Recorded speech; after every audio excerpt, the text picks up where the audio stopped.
Hello students, welcome to chapter revision sessions. ये हमारा two dimensional motions का quick revision sessions चल रहा है। एंड हमने टू डी मोशंस का एक बेसिक कंसेप्ट का वीडियो हमने डिस्कस किया है। एंड उसके बाद हमने प्रोजेक्टाइल मोशंस को डिस्कस किया है। तो प्रोजेक्टाइल मोशंस के सारे बेसिक कंसेप्ट को डिस्कस किया है एंड उस पर बेस्ड काफ़ी सारे इलस्ट्रेशंस को इलेबोरेट किया है। नौ ये सेशन हमारा रिलेटिव मोशंस पर बेस्ड है। तो रिलेटिव मोशंस को अगर देखें तो this is based on reference frame. जब भी आप रिलेटिव मोशंस की बात करेंगे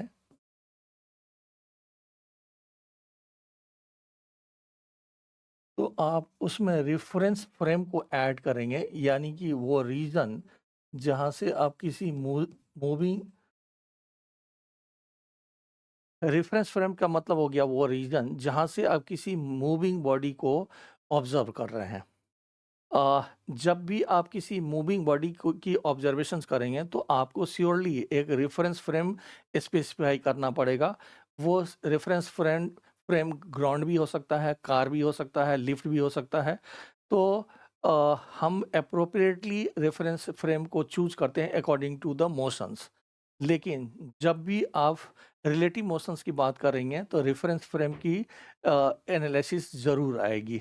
जैसे मान लीजिए कि आपका ये ऑब्जर्वर है, मान लीजिए ये बी है, अभी ये रेस्ट में है। एंड यहाँ पर सपोज करिए कि एक कार मान लीजिए 10 मीटर पर सेकंड से मूव कर रहा है। तो अगर ये मान लीजिए ए है, अगर हम यहाँ पर velocity of A with respect to the B लिखें तो that is 10 metre per seconds, क्योंकि ये रेस्ट में है। लेकिन यहाँ पर ग्राउंड ये रेस्ट में है। लेकिन अगर सपोज करिए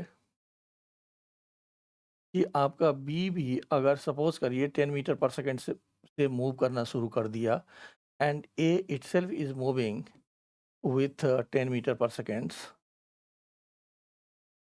तो यहाँ पर v A B will be equal to 0, क्योंकि इस दोनों का जो सेपरेशंस है, इस दोनों के बीच का जो सेपरेशन है वो रिलेटिवली चेंज नहीं हो रही है। अगर ये 1 सेकंड्स में 10 मीटर आगे बढ़ रहा है तो ये भी 1 सेकंड में 10 मीटर आगे बढ़ रहा है, तो उस दोनों के बीच का सेपरेशन जो है वो चेंज नहीं हो रहा है। तो यहाँ पर relative velocity of wave A with respect to the B, यानी कि बी को ऐसा लग रहा है कि ए रेस्ट में है, और फर्स्ट केसेस में बी को ऐसा लग रहा है कि ए 10 मीटर पर सेकंड से मूव कर रहा है। तो इन जनरल हम क्या करते हैं कि relative velocity of A with respect to the B के लिए हम जनरल फार्मूला लगाते हैं v A and minus B B. अब ये वेक्टर के फॉर्म में है, इसका मतलब आपको साइन कन्वेंशंस यूज़ करना है। अगर दोनों सेम डायरेक्शंस में होगा तो दोनों को पॉजिटिव लेंगे, लेकिन अगर एक अपोजिट डायरेक्शंस में है तो एक को अगर पॉजिटिव ले रहे हैं तो दूसरे को नेगेटिव लेंगे। तो इसमें साइन कन्वेंशन रूल करना है, फॉलो करना है। इसका मतलब रिलेटिव वन डायमेंशंस में रिलेटिव वेलोसिटी के लिए general formula v equal to v A minus v B लिख सकते हैं। उसी तरह से अगर आप वी बी ए लिखना चाहें तो इसको v B and minus v A ऐसा लिख सकते हैं। जैसे मान लीजिए अगर हम सेम डायरेक्शंस में देखें, अगर हम सेम डायरेक्शंस में देखें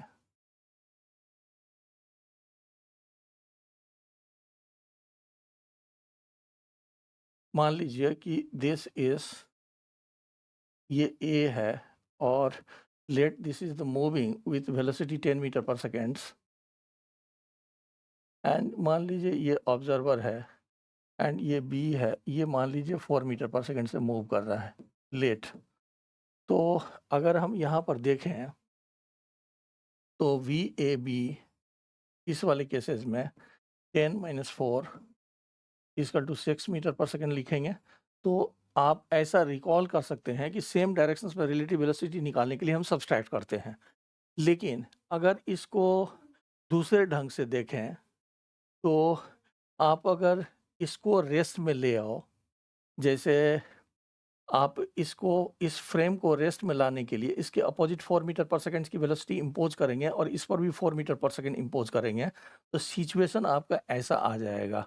ये रेस्ट में है और इसको ऐसा लगेगा कि ये उसको 6 मीटर पर सेकंड से आ रहा है।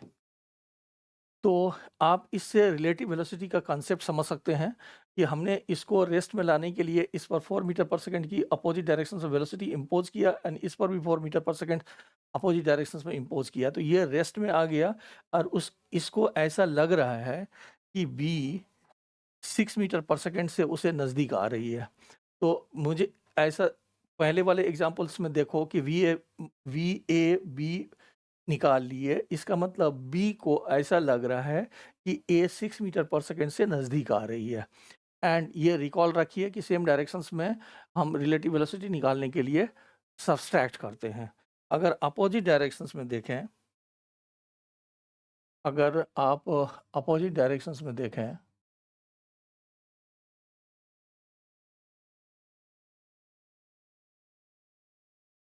जैसे मान लीजिए कि ये ए है और ये इस डायरेक्शन में मूव कर रहा है 10 मीटर पर सेकंड से, एंड ये मान लीजिए ऑब्जर्वर है and let this is the B and ये इस डायरेक्शन में 4 मीटर पर सेकंड से मूव कर रहा है। तो यहाँ पर अब अगर हम लिखें v A B, that will be equal to 10 and minus 4, तो ये आपका 14 मीटर पर सेकंड हो जाएगा। एंड अब अगर देखें फिर से, अगर आप इसको एनालाइज करो, फिर से आप चाहो कि ऑब्जर्वर रेस्ट में आ जाए, सिर्फ यही मूव करे, तो अगर हम इसको रेस्ट में लाने के लिए इस डायरेक्शन से 4 मीटर पर सेकंड इम्पोज करेंगे, तो यहाँ पर भी 4 मीटर पर सेकंड आएगा। तो यहाँ पर क्या होगा कि ये रेस्ट में आ गया, इसकी वेलोसिटी 0 है एंड उसको ऐसा लगेगा कि ये ए इस डायरेक्शंस में 14 मीटर पर सेकंड से आ रहा है, ऐसा लग रहा है उसको। एंड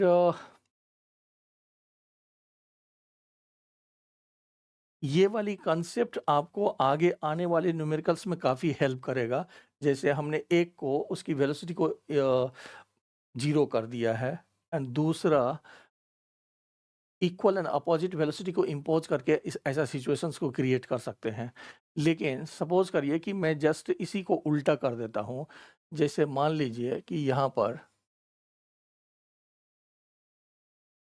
ये आपका बी है एंड ये इस डायरेक्शन में 4 मीटर पर सेकंड से मूव कर रहा है एंड ये सपोज़ करिए ए इस डायरेक्शंस में 10 मीटर पर सेकंड से मूव कर रहा है।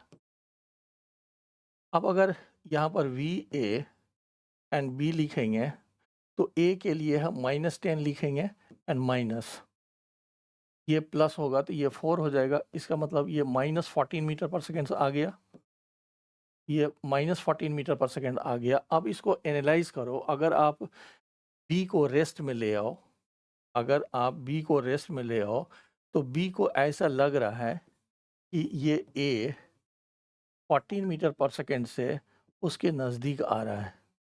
तो ये पहले वाले सिचुएशंस है, लेकिन आपने इस डायरेक्शंस को पॉजिटिव लिया है, इसीलिए -14 है। इसका मतलब 14 मीटर पर सेकंड से उसके नज़दीक आ रही है। तो ये काफ़ी फंडामेंटल्स है, बेसिक है एंड रिलेटिव मोशंस में इसकी इस कांसेप्ट की नीड आपको काफ़ी ज़्यादा आएगा। एंड जैसे आप रिलेटिव वेलोसिटी के लिए फार्मूला लिखे हो, जैसे आप रिलेटिव वेलोसिटी के लिए फार्मूला लिखे हैं v A B equal to v A minus v v, उसी तरह से आप एक्सेलरेशंस का भी कर सकते हैं कि acceleration of A with respect to the B को आप लिख सकते हो accelerations A and minus acceleration of B, and इसमें भी उसी तरह से साइन कन्वेंशन यूज़ करेंगे जैसा कि साइन कन्वेंशंस आप इसमें यूज़ किए हैं, उसी तरह से कर सकते हैं। जैसे मान लीजिए कि हम इससे रिलेटेड हम एक एग्ज़ाम्पल दे देते हैं कि एक्सेलरेशंस वाली क्वेश्चंस को वैसे आप नॉर्मल काइनेमेटिक्स के मेथड से भी सॉल्व कर सकते हैं, लेकिन रिलेटिव मोशन से सॉल्व करने पर माइट बी कि कुछ क्वेश्चंस बहुत इजी हो जाए, कैलकुलेशंस कम करना पड़े। तो मैं इससे रिलेटेड एक एग्जांपल दे देता हूँ कि जिसमें सॉरी मैं इससे रिलेटेड एक एग्जांपल दे देता हूँ आपको।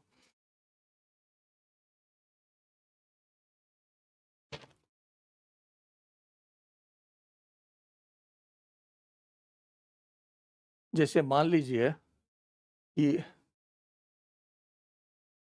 ये ए है एंड ये एक्सीलरेट कर रहा है 2 मीटर पर सेकंड स्क्वायर से, एंड ये बी है एंड इसकी वेलोसिटी इनिशियली गिवन है, that is 10 metre per second and 4 metre per seconds.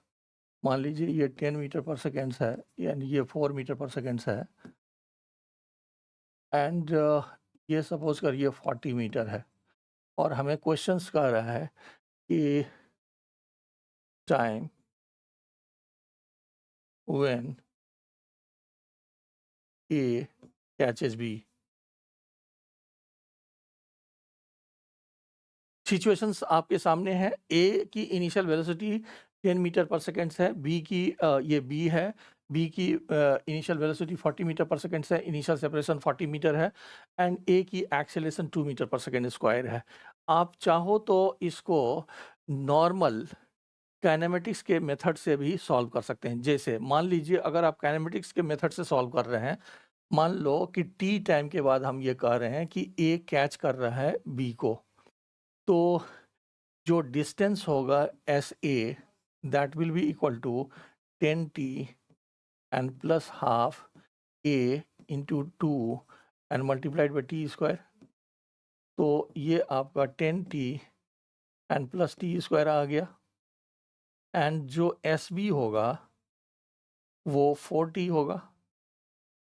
तो अगर ए बी को कैच कर रहा है, अगर ए बी को कैच कर रहा है तो दोनों का डिस्टेंस सेम होगा, यानी कि आप क्वेश्चंस कैसा लगाओगे, क्वेश्चंस लगाओगे कि 10t and plus t square will be equal to 4t and plus 40। क्योंकि अगर b यहाँ पर है, b अगर यहाँ पर है और a यहाँ से यहाँ तक किया है, तभी यहाँ पर वो कैच कर पाएगा। इसका मतलब ये डिस्टेंस एस बी है। तो अगर हम एस बी में 40 को ऐड करेंगे तभी ऐसा डिस्टेंस हो पाएगा। तो इससे आपका इक्वेशन क्या बन गया, ये 40 इधर आ गया, तो this is t square and plus 40 and minus 40 equal to 0, and इस क्वाड्रेटिक इक्वेशन को हमने सॉल्व कर लिया। अब अगर देखें, जैसे हमने इसको नॉर्मल काइनेमेटिक्स मेथड से सॉल्व किया है, इसी को आप रिलेटिव वेलोसिटी से सॉल्व करने की कोशिश करो। तो इनिशियली देखेंगे तो initial velocity of A with respect to the B is equal to, दोनों सेम डायरेक्शंस में है, ये दोनों सेम डायरेक्शंस में है, सेम डायरेक्शंस में आपको सब्सट्रैक्ट करना है, अपोजिट डायरेक्शंस में ऐड करना है। तो ये हमारा 6 मीटर पर सेकेंड्स हो गया, and accelerations of A with respect to the B आपका कितना हो जाएगा, 2 एंड माइनस 0, तो ये 2 मीटर पर सेकेंड स्क्वायर हो जाएगा।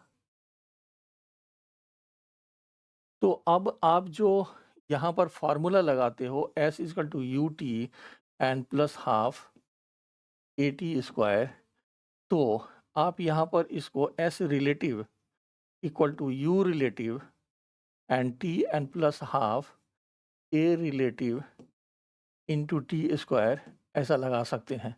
तो एस रिलेटिव है 40, यू रिलेटिव है 6, तो that is 60 and plus half, and a relative 2 है, तो ये 2 and multiplied by t square लिखेंगे।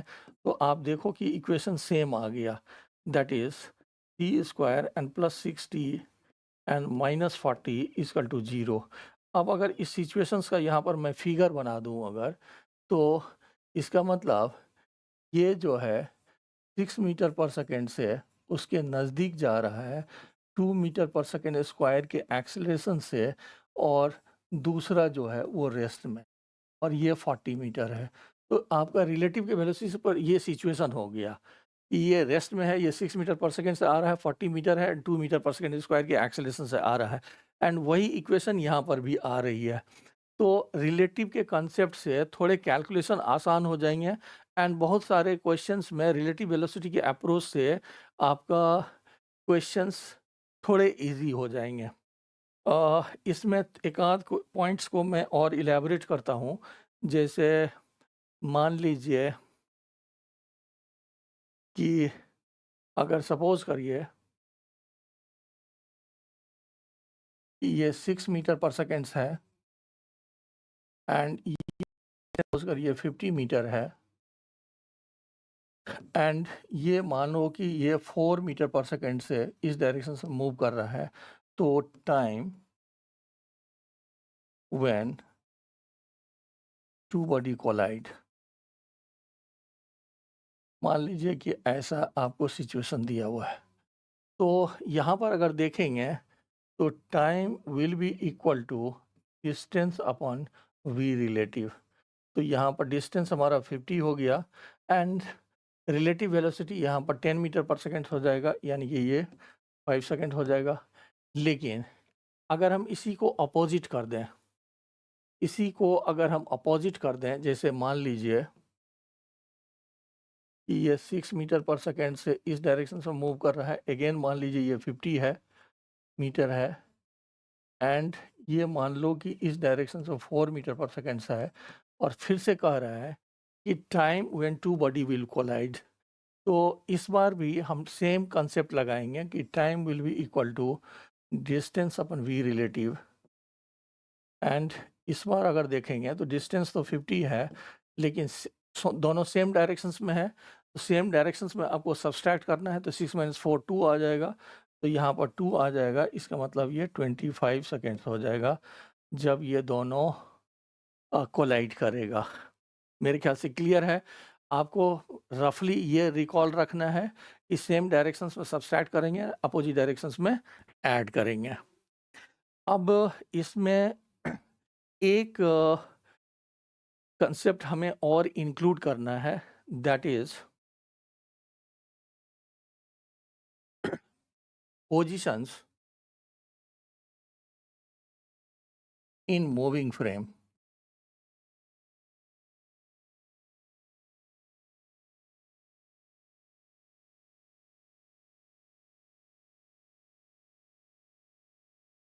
एंड अगर देखेंगे तो रिलेटिव वेलोसिटी का ये काफ़ी अच्छा कंसेप्ट है, एंड इस पर बेस्ड काफ़ी क्वेश्चन पूछते हैं। जैसे मान लीजिए कि ये एक प्लेटफॉर्म है, मान लीजिए कि ये 10 मीटर पर सेकेंड से मूव कर रहा है, एंड इस पर एक बॉय रन कर रहा है 4 मीटर पर सेकेंड से। तो यहाँ पर आपको लेकिन एक चीज़ ध्यान रखिए कि ये जो 4 मीटर पर सेकेंड्स की वेलोसिटी है, ये with respect to the platform है।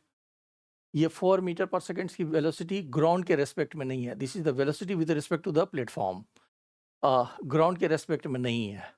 तो हमें velocity of the boy with respect to the ground को लिखना है velocity of the boy and plus velocity of the frame.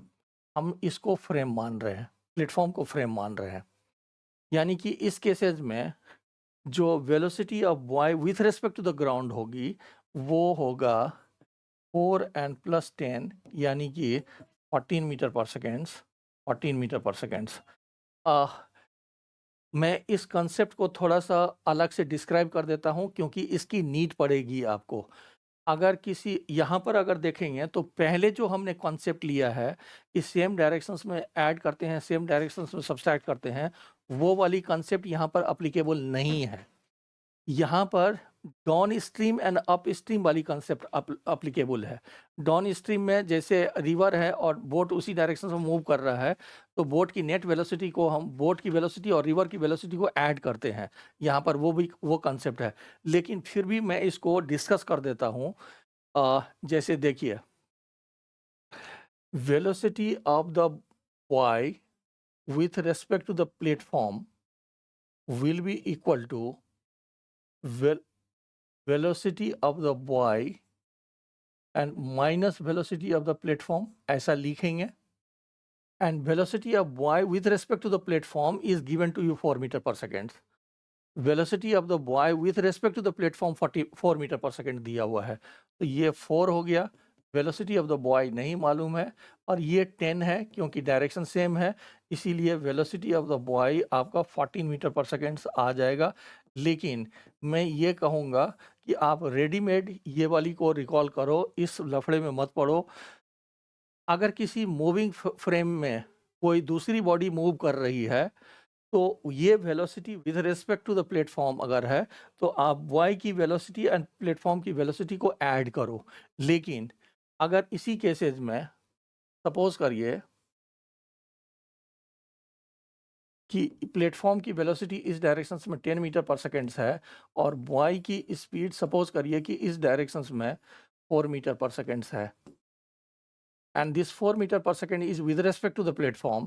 तो इस केसेस में वेलोसिटी ऑफ द बॉय को हम लिखेंगे, नहीं sorry, velocity of the boy with respect to the ground, velocity of boy with respect to the ground अगर लिखेंगे, तो velocity of the boy and plus velocity of the frame लिखेंगे, ऐसा लिखेंगे।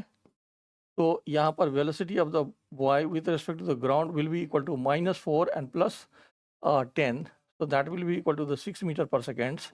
तो आपको ये डायरेक्ट फार्मूला को रिकॉल करिए, ये आसान है कि अगर किसी मूविंग फ्रेम में कोई बॉडी मूव कर रहा है, तो उस केसेस में उस बॉडी की वेलोसिटी एंड प्लस फ्रेम की वेलोसिटी को ऐड करेंगे, लेकिन साइन कन्वेंशंस को जरूर लगाएंगे, साइन कन्वेंशन को जरूर लगाएंगे। तो अगर सेम डायरेक्शंस में है तो ऐड करेंगे, अपोजिट डायरेक्शंस में है तो सब्सट्रैक्ट करेंगे, ऐसा इसमें लगा सकते हैं। अदरवाइज आप ये कॉन्सेप्ट के बेसिस पर भी उसको विजुअलाइज कर सकते हो। मेरे ख्याल से ये सही है। तो अभी वाले केसेस में हमने सिर्फ वन डायमेंशनल मोशंस के केसेस को लेने की कोशिश किया है। रिलेटिव मोशंस में हम टू डायमेंशनल मोशंस को भी लेंगे। जैसे मैं एक और एग्जांपल देता हूँ, जैसे मान लो ये प्लेटफॉर्म है, मान लीजिए कि ये एक प्लेटफॉर्म है, एंड ये प्लेटफॉर्म सपोज करिए कि इस डायरेक्शन में 10 मीटर पर सेकेंड से मूव कर रहा है, और यहाँ पर एक बॉय इस डायरेक्शन से मूव कर रहा है लेट 4 मीटर पर सेकेंड से, मैं वही एग्जांपल ले रहा हूँ। तो हमारा जो वाई की जो वेलोसिटी है with respect to the ground, उसको अभी भी हम velocity of the boy and plus velocity of the frame ऐसा लिखेंगे। लेकिन यहाँ पर आपको वेक्टर की हेल्प लेनी पड़ेगी, तो यहाँ पर वेलोसिटी ऑफ बॉय हो जाएगा 4j cap and plus 10 I cap, ऐसा लिख सकते हैं, एंड इसके बेसिस पर उसकी रिजल्टेंट वेलोसिटी निकाल सकते हैं। अब रफली आप ये रिकॉल रखो कि अगर मूविंग फ्रेम में नहीं है, नॉर्मल दो अलग अलग बॉडी मूव कर रही है, जैसे एक यहाँ पर मूव कर रहा है और एक यहाँ पर मूव कर रहा है, तो उस केसेस में रिलेटिव वेलोसिटी निकालने के लिए सेम डायरेक्शंस में सब्सट्रैक्ट करेंगे, अपोजिट डायरेक्शंस में ऐड करेंगे। लेकिन अगर एक मूविंग बॉडी है, उसके ऊपर दूसरा बॉडी मूव कर रहा है, तो उस केसेस में जो रिजल्टेंट ग्राउंड के रेस्पेक्ट में वेलोसिटी निकालेंगे, उस बॉडी की और फ्रेम की वेलोसिटी को ऐड करेंगे एंड साइन कन्वेंशन को यूज़ करेंगे। मैं कुछ इलास्ट्रेशन लेता हूँ, इससे रिलेटेड ये काफ़ी ईजी हो जाएगा आपको। देखिए, ये कह रहा है कि a trolley car travelling at 54 kilometre per hour overtakes another trolley car travelling 36 kilometer per hour, assuming that each car is 5 meter long. Find time taken during the overtake and the total road distance used for overtake. जैसे अगर कोई एक car दूसरे car को overtake कर रहा है, इसका मतलब वो दोनों सेम डायरेक्शंस में ट्रैवल कर रहा है। तो सिचुएशन के हिसाब से अगर मैं फिगर बना दूं, तो यहाँ पर देखिए कि एक ये 5 मीटर है एंड दूसरा भी 5 मीटर है, ये भी 5 मीटर है एंड 54 किलोमीटर है, तो 5/18 से मल्टीप्लाई करके इसकी वेलोसिटी 15 मीटर पर सेकेंड हो गया एंड ये 36 किलोमीटर है, तो इसकी वेलोसिटी 10 मीटर पर सेकेंड हो गया। तो आपको ये क्वेश्चन कह रहा है कि assuming that find time taken during the overtake, तो आप अगर टाइम निकालेंगे तो एक्चुअली में इसको ओवरटेक करने के लिए 10 मीटर डिस्टेंस कवर करनी पड़ेगी, क्योंकि इसको इससे क्रॉस करके इस साइड आना है एंड अगर देखेंगे तो दोनों सेम डायरेक्शंस में है। तो यहाँ पर अगर आप देखोगे तो v रिलेटिव 15 माइनस 10 यानी कि 5 मीटर पर सेकेंड, ये रिलेटिव वेलोसिटी हो गया और डिस्टेंस जो उसको कवर करना है वो 10 मीटर कवर करना है। अगर इस दोनों के बीच में गैप नहीं है तो अगर गैप होता तो हम उस गैप वाली डिस्टेंस को भी कवर ऐड करते, लेकिन अगर गैप नहीं है तो जितनी दोनों कार की लेंथ है उसको ऐड करेंगे। इसके बेसिस पर time taken to overcome will be equal to distance upon v relative will be equal to 10 divided by 5, यानी कि 2 सेकेंड्स में उसने ओवरटेक कर लिया। अब दूसरा पार्ट ऑफ क्वेश्चन कह रहा है total road distance used for overtake. तो अब अगर देखेंगे तो मान लीजिए मैं फर्स्ट कार को ले रहा हूँ, तो फर्स्ट कार कितना डिस्टेंस कवर किया 2 सेकेंड्स में, तो यानी कि 15 एंड मल्टीप्लाइड बाई 2 तो कवर किया ही एंड प्लस 5 मीटर वो कवर किया, क्योंकि उसको 5 मीटर क्रॉस करके उस साइड जाना है। 2 सेकेंड्स में उसने कितना कवर किया है 15 इंटू 2 तो कवर किया ही है एंड एक्स्ट्रा 5 मीटर कवर किया है, इसका मतलब उसको टोटल डिस्टेंस 35 मीटर उसने कवर किया है। रोड डिस्टेंस जो है वो 35 मीटर हो गया। मेरे ख्याल से क्लियर है। देखिए दोनों सेम डायरेक्शंस में मूव कर रहा है, इसका मतलब जो रिलेटिव वेलोसिटी है वो सब्सट्रैक्ट करके निकालेंगे तो relative velocity 5 metre per second मिल गया एंड ओवरटेक करने के लिए दोनों कार की जो सम होगी उतना डिस्टेंस उसको कवर करना पड़ेगा, यानी कि 10 मीटर कवर करना पड़ेगा। इसका मतलब 2 सेकेंड्स में उसने ओवरकम कर लिया। अब 2 सेकेंड्स में उसने डिस्टेंस कवर किया 15 इंटू 2, क्योंकि उसकी ओरिजिनल स्पीड 15 है, लेकिन 5 मीटर उसको एक्स्ट्रा रोड डिस्टेंस कवर करना पड़ेगा टू क्रॉस, इसका मतलब 35 मीटर होगा। नेक्स्ट देखिए, a balloon is moving in air with speed 5 metre per second towards north. A car is moving with speed 5 metre per second towards east. Find velocity of the balloon for a person sitting in the car. ये normal question है, ऐसा कुछ नहीं है उसमें। आप figure के basis पर देखोगे अगर, तो आपकी बैलून नॉर्थ के तरफ मूव कर रहा है 5 मीटर पर सेकेंड से। This is your north direction and जो कार है that is moving 5 metre per second से ही मूव कर रहा है ईस्ट के तरफ। तो कह रहा है find velocity of balloon for a person sitting in the car, यानी कि velocity of balloon with respect to the car find करने के लिए बोल रहा है। So that will be equal to v B and minus v C. तो यहाँ पर अगर देखेंगे तो वी बी को आप लिख सकते हो 5 j cap and minus 5 I cap. तो इसकी मैग्नीट्यूड तो 5√2 निकल गया, लेकिन अगर हमें डायरेक्शंस बताना है तो इसको अगर रिप्रेजेंट करें तो ये 5 इस डायरेक्शंस में है एंड ये 5 इस डायरेक्शंस में है। तो अगर आप देखेंगे तो velocity of balloon with respect to the car इस डायरेक्शंस में है और ये नॉर्थ है और ये वेस्ट है। तो ये डायरेक्शंस चूँकि इक्वल है इसीलिए ये डायरेक्शंस नॉर्थ हो वेस्ट हो गया। इसका मतलब जो आंसर होगा that will B 5√2 metre per seconds north west, ये आंसर होगा। अब यहाँ पर स्टूडेंट्स को कन्फ्यूजन होती है, क्योंकि most of the question student ये समझता है कि एक नॉर्थ में है एक ईस्ट में है, तो उसकी जो डायरेक्शंस होगी वो नॉर्थ ईस्ट होगी। लेकिन यहाँ पर अगर देखें तो हमारा आंसर नॉर्थ वेस्ट आ रहा है, इसलिए आप इसको सीरियसली फॉलो करिए। जैसे यहाँ पर जो इक्वेशन आ रहा है उस इक्वेशन के हिसाब से एक फिगर बना लो, उसके हिसाब से आंसर दे दो। चूंकि ये 45 डिग्री है, ये 45 डिग्री है, इसीलिए मैंने नॉर्थ वेस्ट बोला है। लेकिन अगर ये 60 डिग्री होता तो हम 60 डिग्री वेस्ट ऑफ नॉर्थ लिखते, या 30 degree north of south, north of west लिखते। लेकिन 45 डिग्री में है तो इसलिए नॉर्थ वेस्ट लिख सकते हैं। अगर 60 डिग्री होता तो हम लिखते 60 डिग्री वेस्ट ऑफ नॉर्थ, ऐसा लिखते। ये मेरे ख्याल से क्लियर है। नेक्स्ट आगे बढ़ते हैं।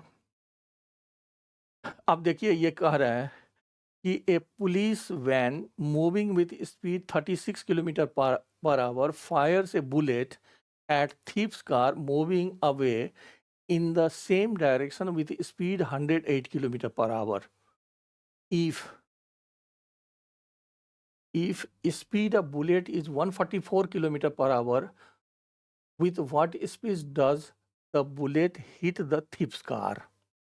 अब यहाँ पर पहले जो सिचुएशन है उसके हिसाब से एक फिगर बना लो, फिर उसके बाद सिचुएशन को देखते हैं कैसे एनालाइज करते हैं। ये कह रहा है कि ए पुलिस वैन, ये मान लीजिए आपका पुलिस का वैन है, this is moving at 36 kilometre per our. इसका मतलब इसकी वेलोसिटी 10 मीटर पर सेकेंड्स है। And keeps car moving away in the same direction with speed 108 kilometre per our. अब ये मान लीजिए कि कीप्स की कार है जो 30 मीटर पर सेकेंड से मूव कर रहा है। ये हमने उसको कन्वर्ट कर दिया है, तो ये 30 मीटर पर सेकेंड से मूव कर रहा है। अब ये कह रहा है कि if speed of bullet is 144 kilometre per our, तो 144 किलोमीटर पर आवर को अगर कन्वर्ट करेंगे तो ये कितना हो जाएगा?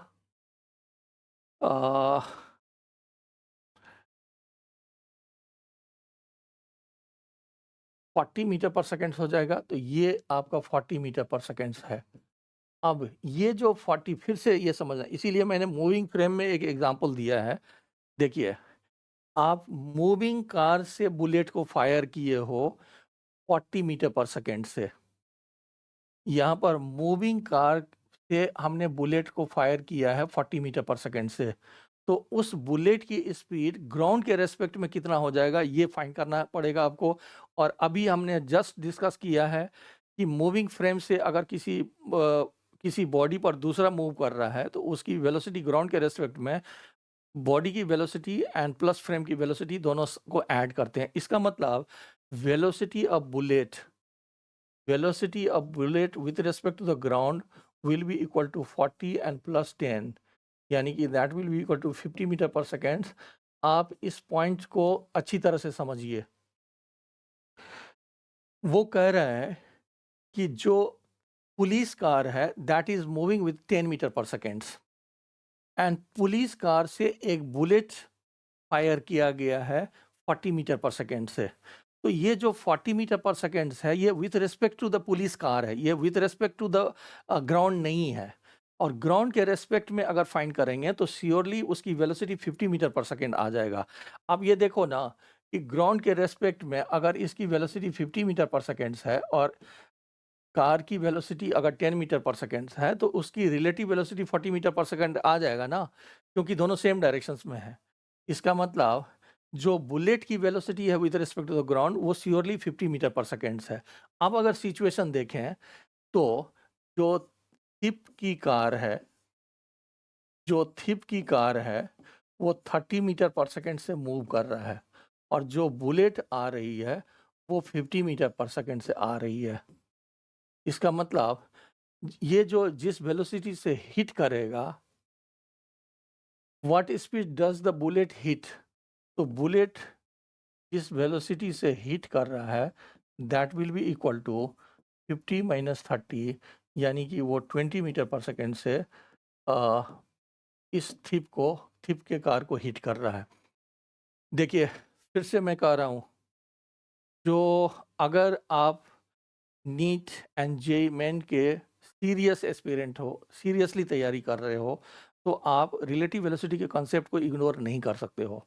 रिलेटिव वेलोसिटी की क्वेश्चंस एक तो रिलेटिव वेलोसिटी से डायरेक्टली भी आता है, लेकिन रिलेटिव वेलोसिटी की कॉन्सेप्ट अदर चैप्टर्स में भी एप्लीकेबल होता है। इसीलिए जो रिलेटिव वेलोसिटी की फंडामेंटल कॉन्सेप्ट है, वो आपका बहुत स्ट्रांग होना चाहिए। हमने इसलिए आपको जो रिवीजन क्लासेस था, उसमें देखिए आप अगर रिवीजन्स क्लासेस अगर देखोगे, तो हमने आपको एक मूविंग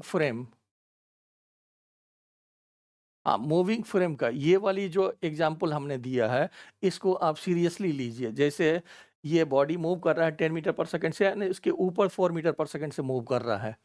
तो इसकी जो y की जो वेलोसिटी ग्राउंड के रेस्पेक्ट में है, वो 4 + 10 है, 14 मीटर पर सेकंड है। ये वाली कॉन्सेप्ट को ठीक से समझना है, एंड इसको हमने अलग से भी थोड़ा एक्सप्लेन कर दिया है कि velocity of the bullet, Y velocity of Y with respect to the platform इस तरह से लिख सकते हैं, एंड उसके बेसिस पर भी निकाल सकते हैं। लेकिन इतना करने की ज़रूरत नहीं है। मूविंग वाले में सेम डायरेक्शंस में ऐड करना है, अपोजिट डायरेक्शन में सब्सट्रैक्ट करना है, अनलेस कि ये velocity with respect to platform हो, with respect to the ground नहीं हो। क्वेश्चंस में with respect to the, mostly आपका प्लेटफॉर्म के रेस्पेक्ट में ही होगा।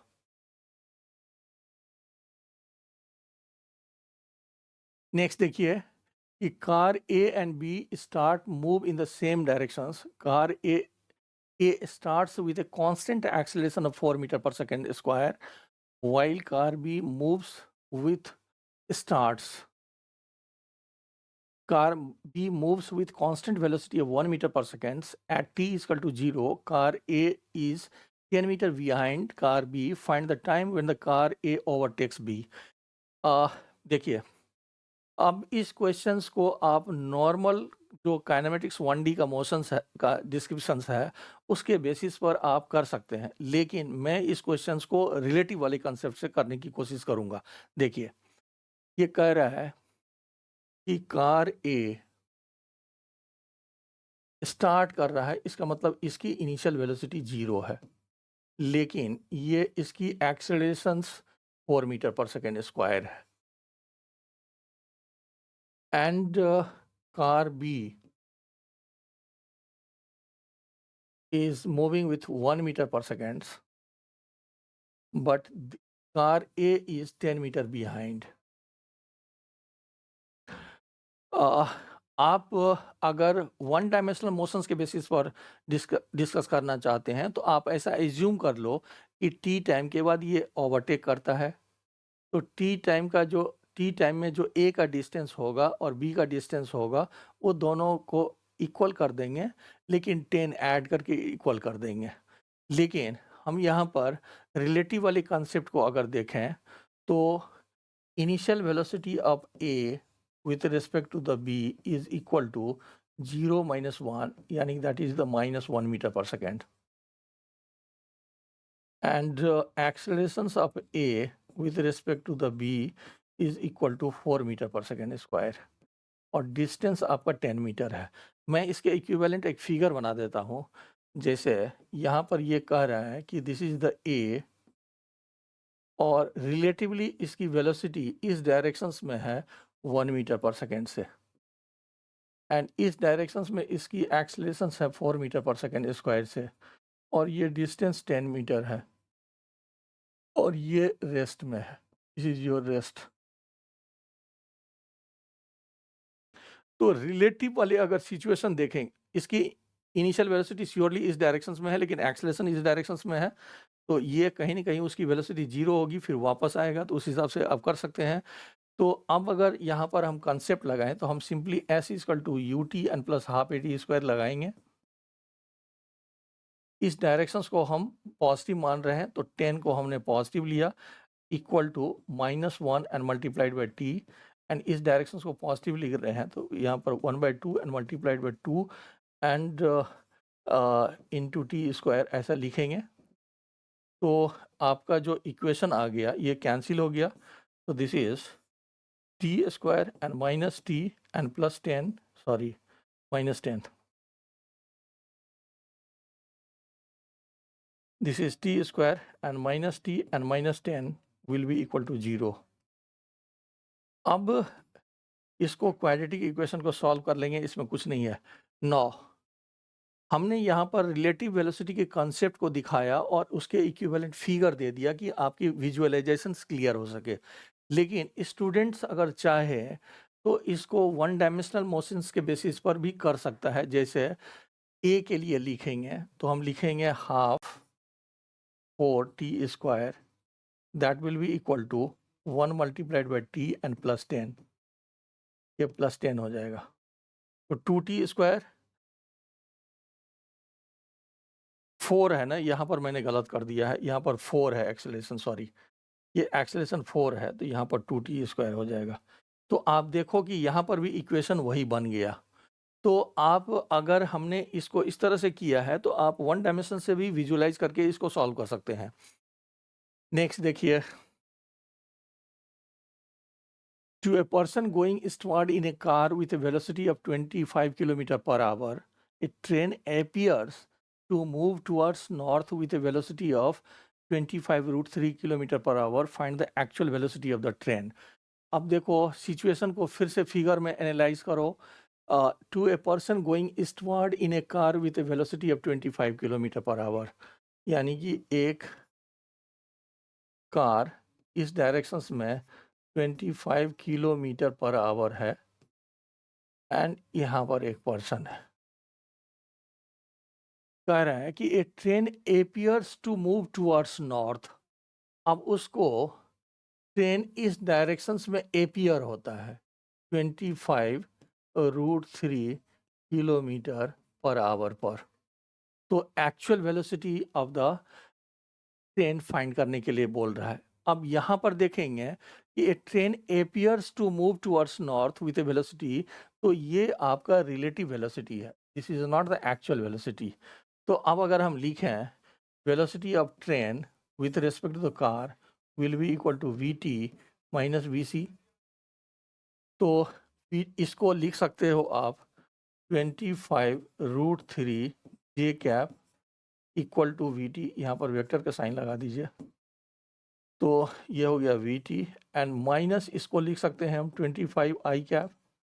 तो V T will be equal to 25 I cap and plus 25√3 J cap.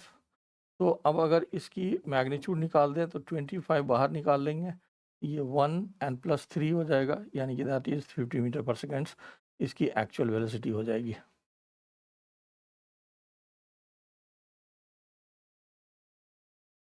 And अगर आप देखें, अगर देखो ट्रेन की वेलोसिटी को अगर रिकॉल करोगे तो ट्रेन की वेलोसिटी इस डायरेक्शंस में 25 है और इस डायरेक्शंस में 25√3 है, और कार की वेलोसिटी इस डायरेक्शंस में 25 है, किलोमीटर पर आवर में है। तो इसके रेस्पेक्ट में ये तो 0 हो जाएगा, इसीलिए ये एपियर होगा उसको। आप विजुअलाइज कर सकते हैं क्योंकि ये दोनों सेम डायरेक्शंस में है, तो ये तो ख़त्म हो गया, रिलेटिवली इसको 0 हो जाएगा, तो उसको यही एपियर होगा। तो ये बिल्कुल सही कह रहा है। नेक्स्ट देखिए,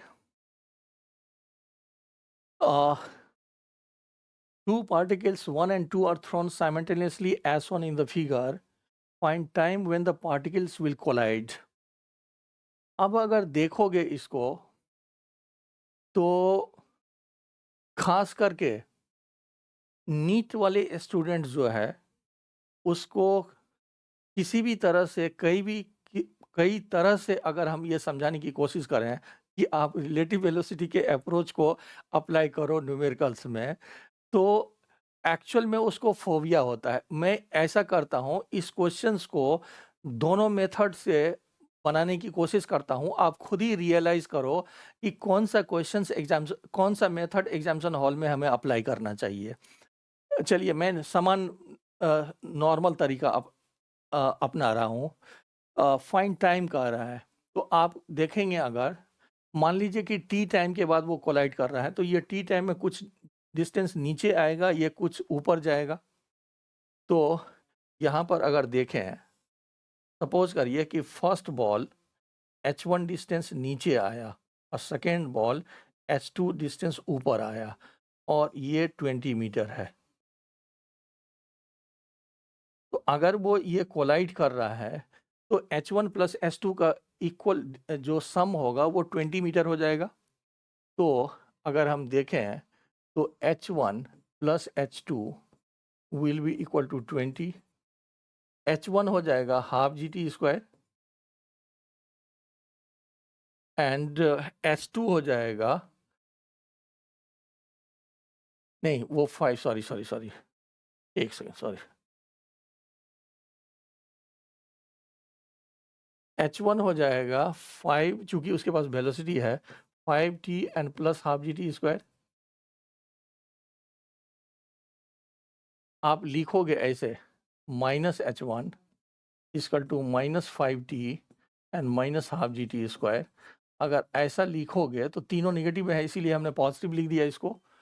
एंड h2 को लिखेंगे तो हम लिखेंगे 20t and minus half GT square,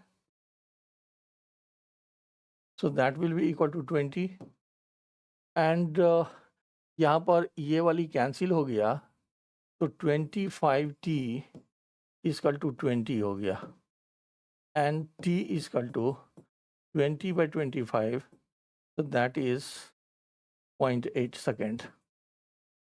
अब ये नॉर्मल मेथड हुआ, लेकिन हम इसको रिलेटिव वेलोसिटी के कंसेप्ट पर बनाने की कोशिश कर रहे हैं एंड रिलेटिव वेलोसिटी के कंसेप्ट पर देखते हैं कि हमारा जो रिजल्ट आ रहा है वो कैसा आ रहा है। अब अगर देखें तो इसकी एक्सेलरेशंस इस डायरेक्शंस में g है और इसकी भी एक्सेलरेशन इस डायरेक्शंस में g है। इसका मतलब हम लिख रहे हैं कि accelerations of to with respect to the 1 is equal to 0, क्योंकि दोनों का g है सेम डायरेक्शंस में। अब velocity up to with respect to 1 लिखेंगे तो ये 20 एंड प्लस 5 यानी कि 25 मीटर पर सेकेंड हो जाएगा। हमने क्या कहा कि अपोजिट डायरेक्शंस में हम ऐड करते हैं, तो ये दोनों अपोजिट डायरेक्शंस में है तो रिलेटिव वेलोसिटी ऐड कर दिए। अब मैं सिचुएशंस को दिखा रहा हूँ कि सिचुएशन क्या है। अब अगर देखोगे तो ये आपका 20 मीटर है और इसकी वेलोसिटी 25 मीटर पर सेकेंड्स है और दूसरा जो है वो रेस्ट में है। ये सिचुएशन है आपका। रिलेटिव वेलोसिटी की बेसिस पर देखेंगे तो एक्सेलरेशन 0 है, एक्सेलरेशन 0 है, लेकिन रिलेटिव वेलोसिटी की वैल्यू 25 मीटर पर सेकेंड है और दूसरा रेस्ट में है। ये वेलोसिटी अब कांस्टेंट है, ये वेलोसिटी कांस्टेंट है क्योंकि एक्सेलरेशन 0 है और 20 मीटर को कवर करने का जो टाइम होगा that will be equal to distance upon velocity, यानी कि 20/25, यानी कि that will be equal to 0.8 second, यानी कि ये हमारा आंसर हो जाएगा। तो दोनों में सेम आ रहा है, दोनों में सेम आ रहा है। देखेंगे अगर हो सकता है कि इस क्वेश्चंस में बहुत ज़्यादा का डिफरेंस नहीं लग रहा हो, किसी स्टूडेंट्स को लग रहा होगा कि ये भी तो आसान ही है, h1 आया नीचे h2 ऊपर गया, दोनों का सम 20 दिया हुआ है, उसके बेसिस पर टाइम निकल रहा है। लेकिन बहुत सारे ऐसे क्वेश्चन आएंगे जिसमें रिलेटिव वाली की कंसेप्ट को लगाने से थोड़ा आसान हो जाएगा और मुझे लगता है कि यहाँ पर ये कंसेप्ट जो है रिलेटिव वाले से ये क्वेश्चन थोड़ा ईजी ज़रूर है, क्योंकि ये रेस्ट में हो गया, ये 25 मीटर पर सेकंड से मूव कर रहा है और एक्सेलरेशन नहीं है। ये कांस्टेंट वेलोसिटी से 20 मीटर को कवर करने में कितना टाइम लगेगा ये बहुत इजीली निकाला जा सकता है। अभी अगर हम देखें तो हमने रिलेटिव वेलोसिटी के कॉन्सेप्ट्स को सिर्फ वन डायमेंशनल बेस्ड अभी डिस्कस किया है। नेक्स्ट क्लासेस में हम रिलेटिव वेलोसिटी के कॉन्सेप्ट्स को 2 डायमेंशनल वाले अप्रोच में डिस्कस करेंगे, जिसमें रिवर एंड बोट, रेन वाली प्रॉब्लम आएगी, एरोप्लेन वाली प्रॉब्लम आएगी या डिस्टेंस ऑफ क्लोजेस्ट अप्रोच आएगा। तो वो 2 डायमेंशनल्स वाली रिलेटिव वेलोसिटी की कंसेप्ट को हम नेक्स्ट वाले वीडियो में अपलोड करेंगे। मेरे ख्याल से ये सही है एंड मुझे लगता है कि इस क्विक रिवीजन के साथ अगर हम इसी चैप्टर के प्रीवियस ईयर क्वेश्चंस को के डिस्कशन को अगर ऐड कर देते हैं तो मुझे लगता है कि ये चैप्टर किसी भी स्टूडेंट्स के लिए जो है ना वो परफेक्टली रेडी हो जाएगा अपकमिंग एग्जामिनेशंस के लिए। तो हम इसके साथ प्रीवियस ईयर्स 2 डायमेंशनल मोशंस के प्रीवियस ईयर क्वेश्चंस को भी डिस्कस करेंगे। थैंक यू एंड आप चैनल को सब्सक्राइब करते रहिए पहले की तरह। Thank you.